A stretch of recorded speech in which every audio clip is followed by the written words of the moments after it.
Sir BJP JDS ಇಬ್ರು tweet ಮಾಡಿರೋದು ನಿನ್ನೆ ನೀವು ರಿಯಾಕ್ಟ್ ಮಾಡಿರೋ ವಿಚಾರವಾಗಿ ಅವ್ರು ಇನ್ನೊಂದು ಪ್ರತಿ ರಿಯಾಕ್ಟ್ ನೀವು ದ್ವಂದ್ವ ನೀತಿ ಪಾಲಿಸ್ತಾ ಇದಾರೆ ಪ್ರಿಯಾಂಕ್ ಖರ್ಗೆ ಅವರು ಅಲ್ಲಿ ಜಂತರ್ ಮಂತರ್ನಲ್ಲಾದ್ರೆ ವಿದ್ಯಾರ್ಥಿಗಳನ್ನ ನೋಡಿ ಮತ್ತೊಮ್ಮೆ ಪುನರುಚ್ಚರಿಸ್ತಾ ಇದ್ದೀನಿ. ಬಹಳ ಸ್ಪಷ್ಟವಾಗಿ ತಾವು ಕೇಳಿದಂತ ಪ್ರಶ್ನೆ ಬಿಜೆಪಿ ಅವರು ನನ್ನ ರಾಜೀನಾಮೆ ಕೇಳ್ತಾ ಇದ್ದಾರೆ ಅಂತ. ನಾನು ಹೇಳಿದೆ ಆಯ್ತಪ್ಪ, ನಾನು ರಾಜೀನಾಮೆ ಕೇಳ್ತಾ ಇದ್ರೆ ಬಿಜೆಪಿ ಅವರು ಫಸ್ಟ್ ಒಂದು 25 ದಿನ ಉಪವಾಸ ಸತ್ಯಾಗ್ರಹ ಮಾಡ್ಲಿ, ಅದಾದ್ಮೇಲೆ ನಾನು ತೀರ್ಮಾನ ಮಾಡ್ತೀನಿ ಅಂದೆ.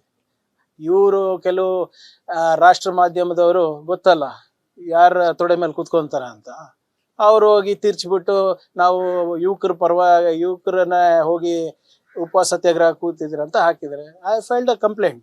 FIR ಆಗಿದೆ ಇವ್ರ ಮೇಲೆ, ಬಂದು ಅಲ್ಲಿ ಕೊಡ್ಲಿ. ಅದನ್ನಾನೇ ಬಿಜೆಪಿ ಅವರು ಪಾಪ ನಾನು ಹೇಳ್ದಂಗೆ ನಬೀನ್ ಅವ್ರಿಗೆ ಖುಷ್ ಮಾಡ್ಲಿಕ್ಕೆ, ಮೋದಿ ಅವ್ರಿಗೆ ಖುಷ್ ಮಾಡ್ಲಿಕ್ಕೆ, ಅವರ ಹೀನಾಯ ಸೋಲನ್ನ ಮರೆಮಾಚಲಿಕ್ಕೆ ಇವತ್ತಿದು ಮಾಡ್ತಾ ಇದ್ದಾರೆ. ಅವರು ಇನ್ಫ್ಯಾಕ್ಟ್ ಬಿಜೆಪಿ ಅವ್ರ ಮೇಲೂ ಕೇಸ್ ಹಾಕಿದೆ, FIR. ಅದು ನಿನ್ನೆ ಮಾತನಾಡಿದ್ದೇನೆ. ನಾನು ಹೇಳ್ದಂಗೆ ಪ್ರಕೃತಿ ವಿಕೋಪದಿಂದ ಇಡೀ ರಾಜ್ಯದಲ್ಲಿ ಏನಾದ್ರೂ ಕ್ಯಾನ್ಸಲ್ ಆಗಿದ್ರೆ ಅದನ್ನ ಇಮಿಡಿಯೇಟ್ ಆಗಿ ರೀಕನ್ಸಿಡರ್ ಮಾಡ್ಬೋದಾಗಿತ್ತು. ಇದು ಬರೀ ಒಂದು ಪ್ರಾದೇಶಿಕ ಸಮಸ್ಯೆ ಇರೋದ್ರಿಂದ ಹೇಗೆ ಟ್ಯಾಕಲ್ ಮಾಡಬೇಕು ಅಂತ ಅವ್ರು ಆಲೋಚನೆ ಮಾಡ್ತಾ ಇದ್ದಾರೆ. ಅದು KE ಅವ್ರು ಚರ್ಚೆ ಮಾಡಿ ಮುಖ್ಯಮಂತ್ರಿಗಳ ಜೊತೆ ಚರ್ಚೆ ಮಾಡಿ ವಿಲ್ ಟೇಕ್ ಅ ಡಿಸಿಷನ್. ಇನ್ನೇನು ಆದಷ್ಟು ಬೇಗ ಆಗುತ್ತೆ. ನಿನ್ನೆ ಏನೋ ಸ್ವಲ್ಪ ಮಾಜಿ ಮುಖ್ಯಮಂತ್ರಿಗಳು ಮತ್ತು ಮುಖ್ಯಮಂತ್ರಿಗಳು ಸೇರ್ಬಿಟ್ಟು ನಿರ್ಧಾರ ತಗೋತೀನಿ ಅಂತ ಹೇಳಿದ್ದಾರೆ. It will be done. ಯಾರು ಹೇಳಿದ್ದಾರೆ? ಈಗ ಲೋಕಸಭಾ ಸ್ಪೀಕರ್ ಮಾಡಿದ್ದು ಮಹಿಳೆಯರಿಗೆ ನಾವು, ಪ್ರಧಾನ ಮಂತ್ರಿಗಳು ಮಾಡಿದ್ ನಾವು, ರಾಷ್ಟ್ರಪತಿಗಳು ಮಾಡಿದ್ ನಾವು, ನಮ್ಮ ಪಕ್ಷದ ಅಧ್ಯಕ್ಷರ ಮಹಿಳೆಯರಾಗಿದ್ದು ಮಾಡಿಸಿದ್ದು ನಮ್ಮ ಪಕ್ಷದಲ್ಲೇ. ಇವ್ರ ಹತ್ರ ಏನ್ ಕಲಿಯೋದಿದೆ ಮಹಿಳಾ ಮೀಸಲಾತಿ ಬಗ್ಗೆ? ಎಲ್ಲ ಮನುವಾದಿಗಳು, ಇವರೆಲ್ಲ ಮಹಿಳೆಯರ ಬಗ್ಗೆ ಗೌರವ ಇದೆಯಾ?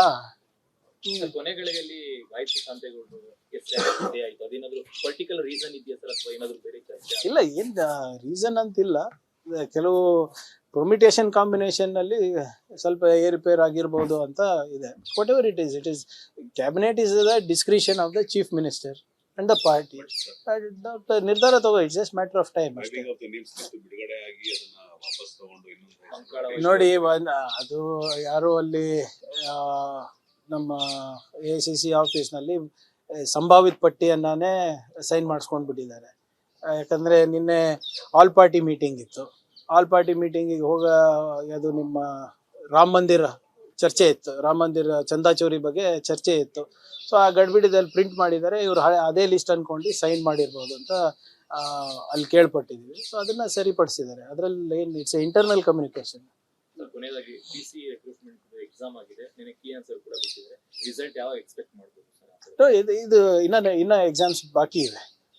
ಇದು ಬರೇ ಮೊದಲನೇ ಹಂತದ್ದು. ಸೊ ಇಟ್ ಈಸ್ ಆಲ್ಮೋಸ್ಟ್ ನಾವು ಇನ್ನ 7,000 ಹುದ್ದೆಗಳು ನಮ್ದೇ ಇದೆ. 11,000 ಹುದ್ದೆಗಳಿದೆ. ಸೊ ಅವೆಲ್ಲಾನು ಹಂತವಾಗಿ based on cadre we will do. ಇನ್ನೊಂದ್ಸಲ ಲಾಸ್ಟ್ ಒಂದು 3 ವಾರದ ಹಿಂದೆ ಬೆಂಗಳೂರಲ್ಲಿ ಇರುವಂತಹ ಪೊಲೀಸ್ ಕಾನ್ಸ್ಟೇಬಲ್ಗಳು ನಿಮ್ಗೊಂದು ಮನವಿ ಕೊಟ್ಟಿದ್ರು, ಅವರ ಜಿಲ್ಲೆಗಳಿಗೆ ಟ್ರಾನ್ಸ್ಫರ್ ಕೇಳಿ ಅಂತ. ಹೌದು, ಅದು ಇನ್ನ ಚರ್ಚೆಗೆ ಬಂದಿಲ್ಲ. ಲಾಸ್ಟ್ ನಿಮಗೂ ಗೊತ್ತಿದೆ, ಲಾಸ್ಟ್ 10 days ಈ ಬೇರೆ ಸರ್ಕಸ್ ನಲ್ಲೇ ಇದ್ವಿ. ಆಮೇಲೆ ಕೆಲವು ಜನ C&Rದು ಕೂಡ ತಿದ್ದುಪಡಿ ತರಬೇಕು ಅಂತ ಇದ್ರೆ. ಒಂದು 20 ವರ್ಷ ಆಗಿದೆ C&R recruitment rules, cadre and recruitment reformation ತಂದು ಅದನ್ನು ಕೂಡ ನಾವು ಯಾವ ರೀತಿ ನಾವು ರಿಫಾರ್ಮ್ಸ್ ತರಬಹುದು ಅಂದ್ಬಿಟ್ಟು ಒಂದು ಸಮಿತಿ ರಚನೆ ಮಾಡಬೇಕು ಅಂತ ಚರ್ಚೆ ನಡೆದಿದೆ ಹಿರಿಯ ಅಧಿಕಾರಿಗಳ ಜೊತೆ. 1-2 ದಿನದಲ್ಲಿ ಅದ್ರ ಬಗ್ಗೆನೂ ಕೂಡ ಒಂದು ಸ್ಪಷ್ಟವಾದಂಥ ನಿಲುವು ತಗೋತೀವಿ.